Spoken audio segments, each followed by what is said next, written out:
ایک شام جب سورج غروب ہو رہا تھا تو کچھ مسافروں نے درخت کے نیچے آرام کرنے کے لیے قیام کیا اور اپنے اونٹوں کو کھول کر چرنے کے لیے چھوڑ دیا۔ واقعہ یہ ہوا کہ ان میں سے ایک اونٹ خربوزوں کے کھیت میں گھس گیا اور ایک خربوزہ اس کے گلے میں پھنس گیا۔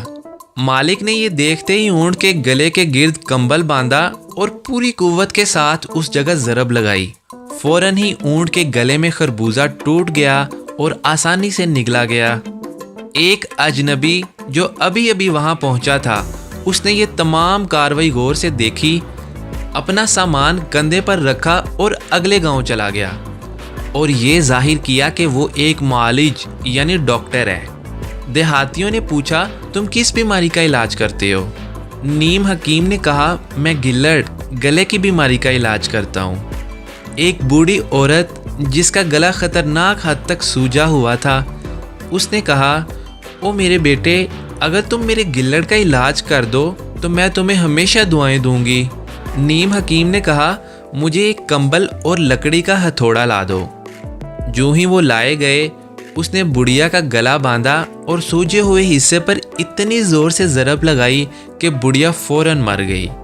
لوگ افسوس کے ساتھ چلائے اور کہا کہ یہ شخص بدمعاش ہے۔ لوگوں نے اسے بادشاہ کے سامنے پیش کرنے کے خیال سے پکڑ لیا۔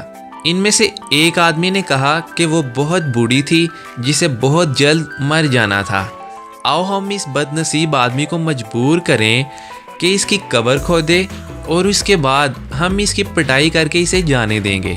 چنانچہ وہ اسے لے گئے اور کام پر لگا دیا۔ زمین اتنی سخت تھی کہ اس کے کام کی رفتار سست رہی۔ لوگوں نے کہا، اگر تم اسے نہیں کھودو گے تو ہم تمہیں بادشاہ کے پاس لے جائیں گے اور پھر تمہیں تختہ دار پر چڑھا دیا جائے گا۔ اس طرح خوف میں مبتلا آدمی نے پوری طاقت سے مشقت کی اور آخر پر جب دیہاتیوں نے دیکھا کہ اس نے اپنا کام ختم کر لیا ہے اور اپنے غلط علاج کا شکار ہونے والی بڑھیا کو دفنا دیا ہے تو انہوں نے اسے خوب مارا اور اسے جانے دیا۔ اپنی سزا کی شدت سے غیر متاثر آدمی اپنے اونٹ پر سوار ہوا اور اگلے گاؤں کو چلا گیا اور دوبارہ اپنے آپ کو بہت بڑا ڈاکٹر ظاہر کرنے لگا۔ کسی نے کہا، تم کس بیماری کا علاج کرتے ہو؟ اس نے کہا، میں گلڑ کا علاج کرتا ہوں۔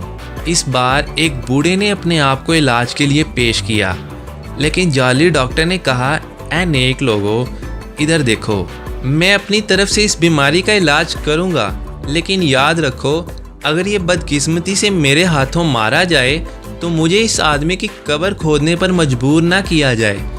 لوگ چلائے، تم برے معالج ہو، علاج شروع کرنے سے پہلے تم مریض کی قبر کھودنے کی باتیں کر رہے ہو۔ بھاگ جاؤ، ہمیں تم سے کوئی سروکار نہیں۔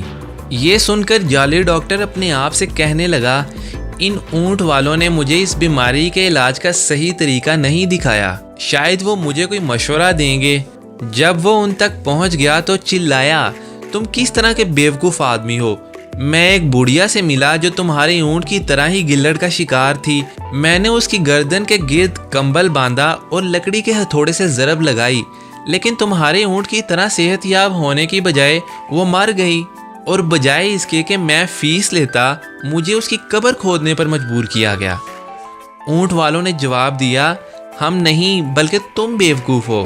یہ اونٹ بہت بڑی جسامت اور طاقت والے جانور ہیں۔ ایک بوڑھی کمزور عورت کس طرح لکڑی کے ہتھوڑے کی ضرب برداشت کر سکتی تھی؟ ان میں سے ایک آدمی آگے بڑھا اور اجنبی سے کہنے لگا، جناب، یہ لوگ اس معاملے کو ہرگز نہیں سمجھتے، میں آپ کی خاطر اسے لمحہ بھر میں سلجھا دیتا ہوں۔ یہ کہتے ہوئے اس نے چھڑی اٹھائی جس پر لوہے کے چھلے لگے ہوئے تھے اور ایک اونٹ کو ضرب لگائی۔ اس بے حس جانور نے بمشکل ہی یہ ضرب محسوس کی اور ایک دو قدم آگے بڑھ گیا۔ آدمی نے کہا، اونٹ پر اس کا اثر آپ نے مشاہدہ کیا، اب اس کا اثر ایک آدمی پر دیکھو۔ تب اس نے اس آدمی کو اسی طرح ضرب لگائی تو وہ زمین پر گر پڑا۔ جب اس کے ہوش بحال ہوئے تو اس پریشان حال نے پوچھا، جناب، یہ ظالمانہ سلوک کیوں؟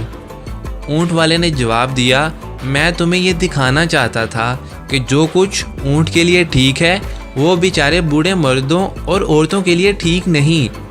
اس مصیبت زدہ شخص نے کہا، اب مجھے اپنی غلطی سمجھ میں آنے لگی ہے، کبھی نہیں، میں دوبارہ کبھی اپنے آپ کو ڈاکٹر نہیں کہوں گا۔